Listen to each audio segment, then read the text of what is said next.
नमस्कार दोस्तों, बैंक वाला साहब में एक बार फिर से आपका स्वागत है। आज हम आपको बताएंगे बैंकों के प्रकार के बारे में। भारत में वर्तमान में विभिन्न प्रकार के बैंक हैं। इनमें से कुछ बैंक आम जनता के लिए होते हैं और कुछ बैंक बड़े व्यापारों और उद्योगों के लिए होते हैं।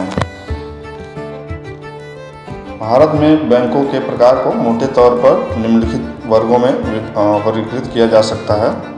इसमें आपका पहला है केंद्रीय बैंक, सेंट्रल बैंक। दूसरा है वाणिज्यिक बैंक यानी कमर्शियल बैंक।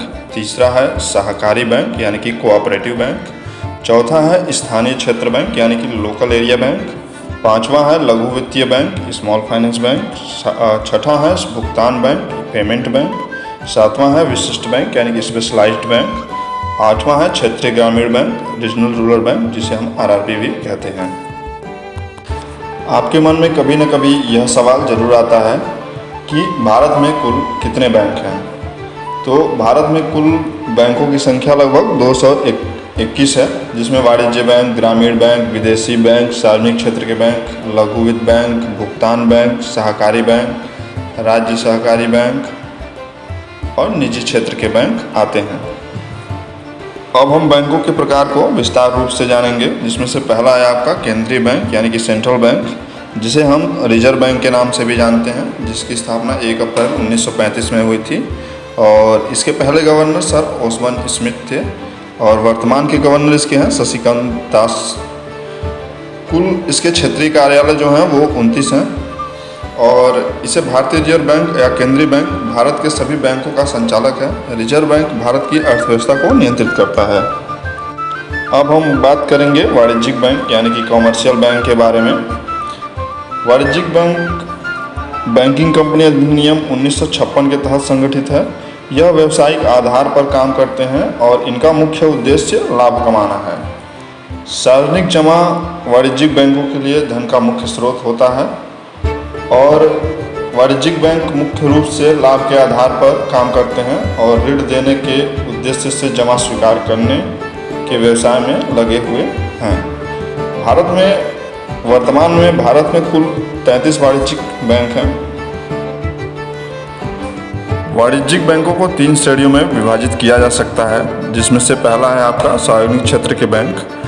यह एक ऐसे बैंक है जहां बहुमत हिस्सेदारी सरकार या देश के केंद्रीय बैंक के पास होती है। ऐसी संस्थाएं जिनका स्वामित्व सरकार के पास है, अर्थात जिनके कुल कैपिटल के 51% से अधिक हिस्सेदारी सरकार की है, वो सार्वजनिक क्षेत्र के बैंक होते हैं।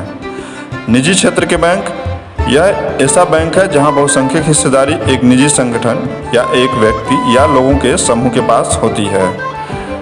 ये कंपनी अधिनियम 1956 के तहत लिमिटेड कंपनियों के रूप में पंजीकृत हैं।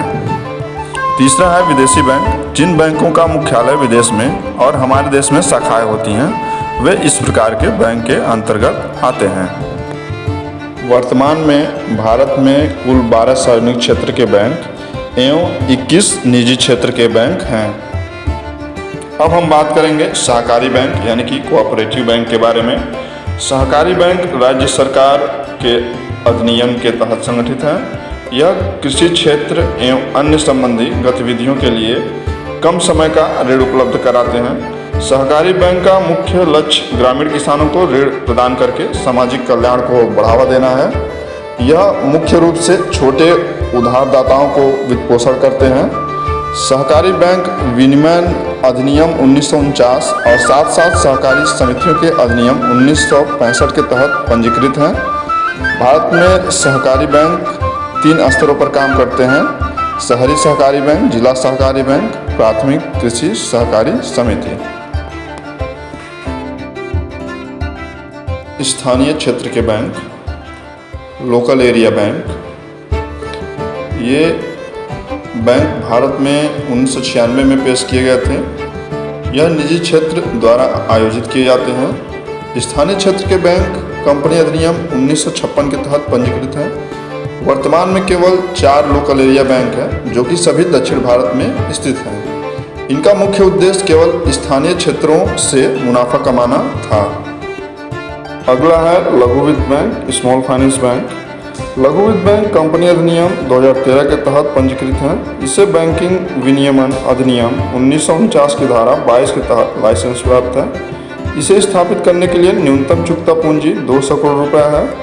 लघु वित्त बैंक सूक्ष्म उद्योगों, छोटे किसानों और समाज के असंगठित क्षेत्र को लोन और वित्तीय सहायता प्रदान करके उनकी देखभाल करते हैं।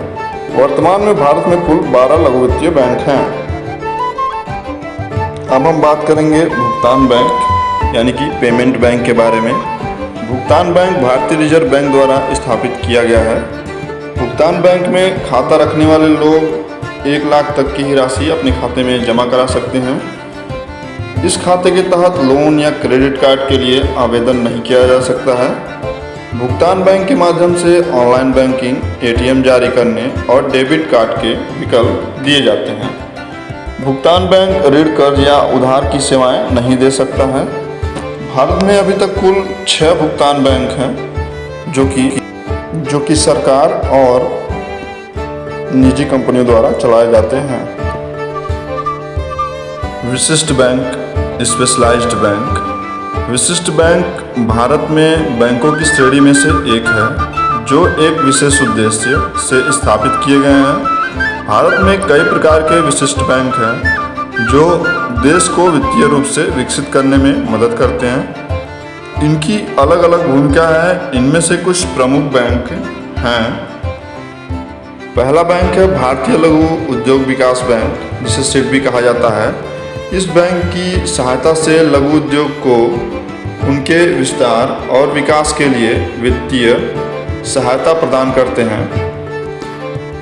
दूसरा है आपका राष्ट्रीय कृषि एवं ग्रामीण विकास बैंक यानी कि नाबार्ड। नाबार्ड बैंक ग्रामीण हस्तकला, ग्राम एवं कृषि विकास के लिए किसी भी प्रकार की आर्थिक सहायता प्रदान करता है। यह अल्प अवधि एवं दीर्घावधि ऋण प्रदान करता है। तीसरा है एक्जिम बैंक। एक्जिम बैंक का मतलब निर्यात और आयात बैंक है। इस प्रकार के बैंकों के माध्यम से विदेशों द्वारा माल के निर्यात या आयात के साथ लोन या अन्य वित्तीय सहायता प्रदान की जा सकती है। ये मुख्य प्रकार के विशिष्ट बैंक थे जो कि हमारे देश के विकास में मदद करते हैं। अगला है क्षेत्रीय ग्रामीण बैंक यानी कि रीजनल रूरल बैंक, जिसे आरआरबी बैंक भी कहते हैं। यह एक प्रकार का वाणिज्यिक बैंक है जो कृषि और ग्रामीण क्षेत्र को रियायती ऋण प्रदान करते हैं। आरआरबी 1975 में स्थापित किए गए थे और क्षेत्रीय ग्रामीण बैंक अधिनियम 1976 के तहत ये पंजीकृत हैं। आरआरबी केंद्र सरकार के 50%, राज्य सरकार के 15% और एक वाणिज्यिक बैंक के 35% के बीच संयुक्त उद्यम है। 1987 से 2005 तक 196 आरआरबी स्थापित किए गए हैं, लेकिन 2005 के बाद से सरकार ने आरआरबी का विलय शुरू किया और इस प्रकार वर्तमान में आरआरबी की संख्या को घटाकर 56 कर दिया गया है। ये थे हमारे बैंकों के मुख्य प्रकार।